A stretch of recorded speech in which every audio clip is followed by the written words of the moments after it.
కడప ఎన్నికల ప్రచార సభలో ప్రస్తుతం చంద్రబాబు మాట్లాడుతున్నారు. లైవ్ చూద్దాం. ఒకప్పుడు నేనే హైదరాబాద్లో కడితే మళ్ళీ ఒకటి పోతే 3 ఆజ్ హౌస్లు కట్టిన ఘనత ఈ తెలుగుదేశం పార్టీది. ఆ రోజు షాదీ ఖానాలకు డబ్బులు ఇచ్చాం. ఇంకో పక్కన పెద్ద ఎత్తున మసీదులకు ఆర్థిక సహాయం చేశాం.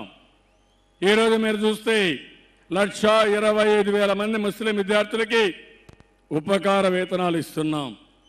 విదేశ విద్యకి మొన్నటి వరకు 10 లక్షలు ఇచ్చాం. ఇప్పుడు 15 లక్షల రూపాయలు ఇప్పిస్తానని మైనారిటీ పిల్లలందరికీ హామీ ఇస్తున్నా. ఇంకో పక్కన మొన్ననే మీరు చూశారు, ఒక మంత్రి ఇచ్చాం, ఒక కార్పొరేషన్ చైర్మన్ ఇచ్చాం. భవిష్యత్తులో కూడా రాజకీయంగా ముస్లిం సోదరులకు తగిన గుర్తింపు ఇచ్చే బాధ్యత నాది అని మరొక్కసారి మీ అందరికీ హామీ ఇస్తున్నాను. మొన్ననే ఇమాములకు 5,000 రూపాయలు ఇచ్చాం. మౌజములకు 3,000 రూపాయలు ఇచ్చాం. ఈరోజు ఈ పవిత్రమైన దర్గా ఉండే స్థలంలో అనౌన్స్ చేస్తున్నాను, భవిష్యత్తులో ఇమాములకు 10,000, మౌజములకు 5,000 రూపాయలు ఇస్తాను. దగ్గర 31,000 మందికి ఇస్తామని చెప్పి కూడా నేను మీకు తెలియజేస్తున్నా. ఈరోజు మీరు చూస్తే ఇక్కడ 13 కోట్ల రూపాయలతో ఆజ్ హౌస్ కట్టాం. 27 కోట్లు మళ్ళా పెంచాం. 27 కోట్లతో మనం ఇది చేశాం. ఎవరైనా ఆజ్కి పోతే వాళ్ళకి ఆర్థిక సహాయం చేస్తున్నాం. ఇది కాకుండా ఇప్పుడే నేను చెప్పాను, దుల్హాన్ 1 లక్ష రూపాయలు చేస్తాం. ఉరుదుని ఇంకా బాగా అభివృద్ధి చేసి మీ అందరికీ ఉరుదు అందుబాటులో పెట్టేట్టుగా మీ అందరికీ ఉరుదు అన్ని ఆఫీసుల్లో ఉరుదు బోర్డులు పెట్టే విధంగా చేస్తానని చెప్పి కూడా నేను మీకు తెలియజేస్తున్నాను. 25 మైనారిటీ గురుకుల పాఠశాలలు పెడతాం. మంచి బిల్డింగ్లు కడతాం. ఉరుదు కూడా అందులో పెట్టి ముందుకు తీసుకుపోతామని చెప్పి కూడా నేను మీకు తెలియజేస్తున్నా. ఆటోల పైన, ట్రాక్టర్ల పైన టోటల్గా పన్ను రద్దు చేశాను. ఇంకో పక్క మీరు ఆలోచిస్తే థర్డ్ పార్టీ ఇన్సూరెన్స్ కూడా నేనే కడతాను, ప్రభుత్వమే కడుతుంది. అదే కాకుండా సాధికార సంస్థ పెట్టి ఈ యొక్క డ్రైవర్ని అన్ని విధాల పైకి తీసుకొస్తాం. ఇది కాకుండా ఇంకో పక్క ఆటోలు మైనారిటీ సోదరులు కొనుక్కోవాలంటే ఆటో రిక్షాలు కానీ ఎలక్ట్రికల్ ఆటోలు కానీ 50% సబ్సిడీతో మీకు కొనిస్తానని మీ అందరికీ హామీ ఇస్తున్నాను. ఇంత మునిపే చెప్పాను, విదేశ విద్యకి 25 లక్షల రూపాయలు చేస్తాం. 15 లక్షలు కూడా కాదు, 25 లక్షలు చేసి మీ పిల్లల్ని బాగా చదివించే బాధ్యత నాదని మీ అందరికీ తెలియజేస్తున్నా. అదే మరిగా ఇక్కడే మెడికల్ కాలేజీలో చూశారు, పిల్లలు చాలా బాధపడ్డారు. మేనేజ్మెంట్ సరిగా చేయకపోతే నేనే ఆలోచించి వాళ్ళ ఫీజు కూడా కట్టి తర్వాత వాళ్ళకి సీటు కూడా ఇప్పించి సుప్రీంకోర్టు వరకు పోరాడిన ఘనత ఈ తెలుగుదేశం పార్టీది. ఫాతిమా కాలేజీలో ఇలాంటి చాలా పనులు చేశాం. ఇప్పుడు నేను మిమ్మల్ని అందరినీ ఒకటే అడుగుతున్నా, ఇక్కడుండే జగన్మోహన్ రెడ్డి పోయినసారి మైనారిటీ ఓట్లు వేశారు. నిన్నే మాట్లాడు పీయూష్ గోయల్ ఏమన్నాడంటే మా మిత్రపక్షం టీఆర్ఎస్, అదే మరిగా జగన్మోహన్ రెడ్డి వైఎస్ఆర్ కాంగ్రెస్ పార్టీ అని నిన్ననే పీయూష్ గోయల్ చెప్పాడంటే, బీజేపీ నాయకులు చెప్పారంటే నేను అడుగుతున్నా, జగన్మోహన్ రెడ్డి గారు నాటకాలు ఆడారు, డ్రామాలు ఆడారు. మీ నిజ స్వరూపం బయటపడింది. మా మైనారిటీ సోదరులు మొన్న ఎన్నికల్లో నీకు ఓటేస్తే ఈరోజు అలాంటి వారికి వెన్నుపోటు పొడిచిన మాట వాస్తవమా కాదా అని జగన్మోహన్ రెడ్డి అడుగుతున్నా. ఎంత దారుణం చేశాడు ఈ నరేంద్ర మోడీ. ముస్లింల పట్ల వివక్షత, దారుణమైన దాడులు, కాశ్మీర్ మొదలుకొని కన్యాకుమారి వరకు ముస్లింలు ఎవరికి కూడా భద్రత లేని పరిస్థితి తీసుకొచ్చాడు. మీరు ఏ తిండి తింటే నరేంద్ర మోడీకి ఎందుకని అడుగుతున్నా. మీరు తినే తిండి ఆయన డిసైడ్ చేస్తాడని అడుగుతున్నా. మీరు ఎక్కడికి పోవాలనో చెప్పే అర్హత ఆయనకి ఎక్కడుందని అడుగుతున్నా. ఈరోజు త్రిపుల్ తలాక్ ఉంది, ఏం చేశారు నేను అడుగుతున్నాను. త్రిపుల్ తలాక్ విషయంలో మైనారిటీస్ పైన దాడులు చేయడానికి, మిమ్మల్ని బాధ పెట్టడానికి మామూలుగా కాకుండా ప్రత్యేకమైన చట్టం తీసుకొస్తారా మీరు? హిందువులకు ఒక చట్టం, ఈ ముస్లింలకు ఒక చట్టమా? ఈ దేశంలో ఈ ముస్లింలు భాగస్వాములు కాదా అని నేను నిలదీస్తున్నా. ఈ కడప దర్గా సమస్యలో జగన్మోహన్ రెడ్డి ఒక్క మాట మాట్లాడా? ఫరూక్ అబ్దుల్లా గారు మాట్లాడారు, నేను మాట్లాడా, మా పార్టీ సపోర్ట్ చేశాం. మీరు ఒక్క విషయం గుర్తుపెట్టుకోవాలి, గోద్రా సంఘటనలో మీకు ఇంకా మర్చిపోవద్దండి. ఆ రోజు 2500 మందిని ఊచకోసుకొచ్చారు, ముస్లింలు నిర్దాక్షిణ్యంగా చంపేశారు. ఆ రోజు నేను డిమాండ్ చేశాను, ఒకే మాట అడిగాను, వాజ్పేయి గారిని, నరేంద్ర మోడీ గారిని డిస్మిస్ చేయమని డిమాండ్ చేసిన మొట్టమొదటి వ్యక్తిని, మొట్టమొదటి పార్టీ తెలుగుదేశం పార్టీ. అదే ఆయనకు నా మీద కోపం ఉంటే పర్వాలేదు, రాష్ట్రం కోసం ఆశపడ్డాను తప్ప అది కూడా నమ్మక ద్రోహం చేసిన వ్యక్తి ఈ నరేంద్ర మోడీ అని కూడా నేను మీకు తెలియజేస్తున్నా. ఈ నరేంద్ర మోడీకి దగ్గర స్నేహితుడు జగన్మోహన్ రెడ్డి.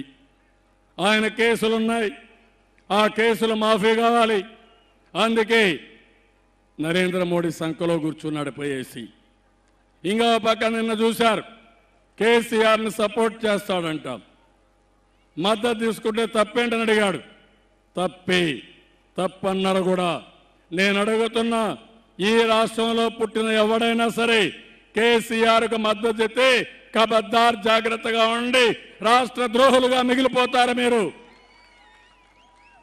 ఎన్ని తిట్టారు తమ్ముళ్ళు మనల్ని?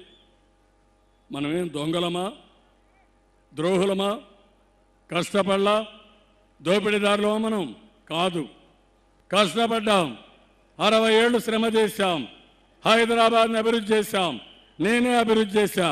ఇన్ని చేస్తే కనీసం మర్యాద లేకుండా మన మీద దాడులు చేసి, అవమానించి, రాష్ట్ర విభజన చేసి మనల్ని ఇక్కడ తరిమి కొట్టారు. ఇక్కడికి వచ్చాం, 1,00,000 కోట్ల రూపాయలు మన ఆస్తుల్లో వాటా రావాలి.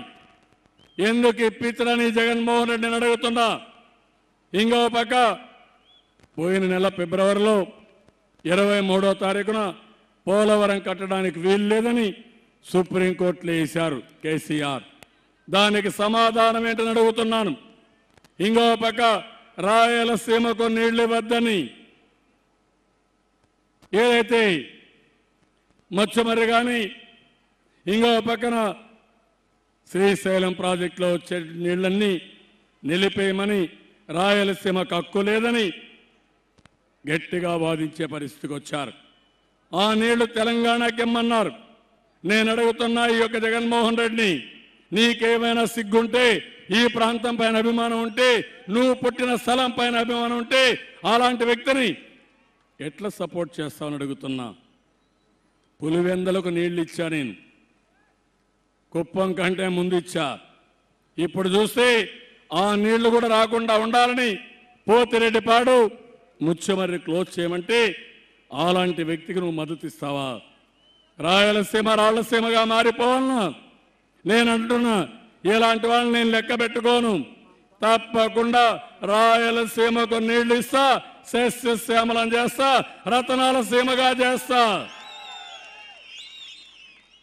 నిన్నే చూశారు, కడపకు స్టీల్ ప్లాంట్ అంతమును బ్రహ్మణికి ఇచ్చారు. అన్ని అవకతవకలే, మొత్తం అవినీతిలో జైలు పోయే పరిస్థితికి వచ్చాడు. నిన్న కర్ణాటక ఎన్నికలుంటే మళ్ళీ పోయి ఆయనకు ప్రచారం చేశారు. ఇప్పుడు చూస్తే రాయలసీమ స్టీల్ ప్లాంట్ కోసం, అది కూడా కడపలో పెట్టడానికి నేను పోరాడా. బీజేపీ ఇన్లా, ఎన్డీఏ ఒప్పుకోలా. నువ్విచ్చేదేంటి, నేనే పెడతానని కడపకు స్టీల్ ప్లాంట్ శాంక్షన్ చేశాను. అదే నాకుండే కమిట్మెంటు, అదే ఈ జగన్మోహన్ రెడ్డికి ఉండే చేతగానితనం, భయం. కేసీఆర్ను చూస్తే ఉచ్చలబోసుకుంటాడు. మీరు చూడండి, ఆయన మాట్లాడే మాటలు చూస్తే బంచేది నీ కాళ్ళ మొక్కతానని ఆయన కాళ్ళ కాడ కాపలా గాయడానికి సిద్ధంగా ఉన్నాడు. మనకు ఆ కర్మ పట్ల ఆత్మగౌరవం కోసం మనం పుట్టాం. నేను ఏమైనా ఇవ్వగలుగుతా మీకు. మీ ఆత్మ గౌరవం పోతే ఆ ఆత్మ గౌరవాన్ని తేలేను తమ్ముళ్ళు ఆడబిడ్డలు ఆ విషయం మీరు గుర్తుపెట్టుకోవాలి. మీరు ఊహించారా 200 రూపాయలు 2000 రూపాయలు చేస్తానని, పసుపు కుంకుమ ఇస్తానని, అన్నదాత సుఖీభావ కింద రైతులను ఆదుకుంటానని ఎవ్వరు మీరు ఊహించలా. అదే మరి నిరుద్యోగ భృతి కూడా ఇచ్చాను. ఈరోజు ఒకే మాట చెప్తున్నా, గర్వంగా చెప్తున్నా, 15 లక్షల ఎంఓయూలు వచ్చాయి, 10 లక్షల మందికి ఉద్యోగాలు వస్తున్నాయి, 5 లక్షల కోట్ల పెట్టుబడులు వచ్చాయి. అదే కానీ జగన్మోహన్ రెడ్డి వస్తే ఒక్కడు రాడు. ఇంత మునిపే 100 కంపెనీలు జైలు తీసుకుపోయాడు, ఐఏఎస్ ఆఫీసర్లు జైలు పోయాడు. పోయిన ఎలక్షన్లో చెప్పాం జాబు కావాలంటే బాబు రావాలని. ఇప్పుడు చెప్తున్నా మళ్ళా జాబు రావాలంటే బాబు ఉండాలి, మళ్ళీ మళ్ళీ గెలవాలి. లేకపోతే రాష్ట్రం చాలా అధోగతి పాలవుతుంది. కడపకు నీళ్లు తీసుకొస్తాం. ఈ కడపకు మీరు చూస్తే క్రిటికల్ ఇన్ఫ్రాస్ట్రక్చర్ కింద 70 కోట్ల రూపాయలు శాంక్షన్ చేశాం. ఎంతైనా ఇస్తాను. ఈ కడపని ఒక ఆదర్శంగా తయారు చేయించే బాధ్యత, స్మార్ట్ సిటీగా తయారు చేసే బాధ్యత నాదని మీ అందరికీ హామీ ఇస్తున్నా. అది చేపిస్తానని చెప్పి కూడా నేను మీకు తెలియజేస్తున్నాను. అదే మరిగా ఈరోజు మీరు చూస్తే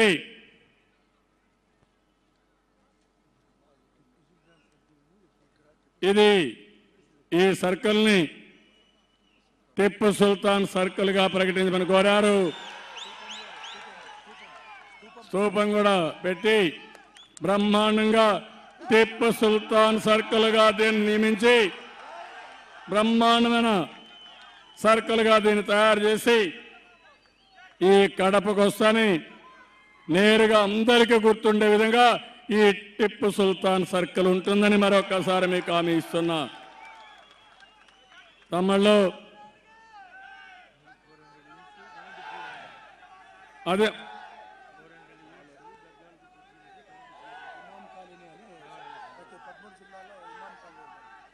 అదే మరిగా ఈరోజు ఏదైతే మనం కట్టిన ఇండ్లు డబుల్ బెడ్రూమ్ కేసీఆర్ మాట్లాడాడు. కట్టాడా తమ్ముళ్ళు ఒక ఇల్లు?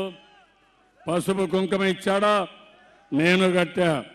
రాజశేఖర్ రెడ్డి కాంగ్రెస్ హయాంలో రాజీవ్ స్వగృహ కలిపితే అవి కూడా సరిగా పూర్తి చేయాల, అవి పూర్తి చేశా. కడపలో కూడా పూర్తి చేస్తా. మళ్ళా నేను మీ అందరికీ హామీ ఇస్తున్నా, అందరికీ ఉచితంగా పల్లెటూరులో ఏదైతే ఇస్తున్నామో పట్టణాల్లో కూడా ఉచితంగా ఇళ్లు కట్టించే బాధ్యత, డబుల్ బెడ్రూమ్ కట్టించే బాధ్యత నాది.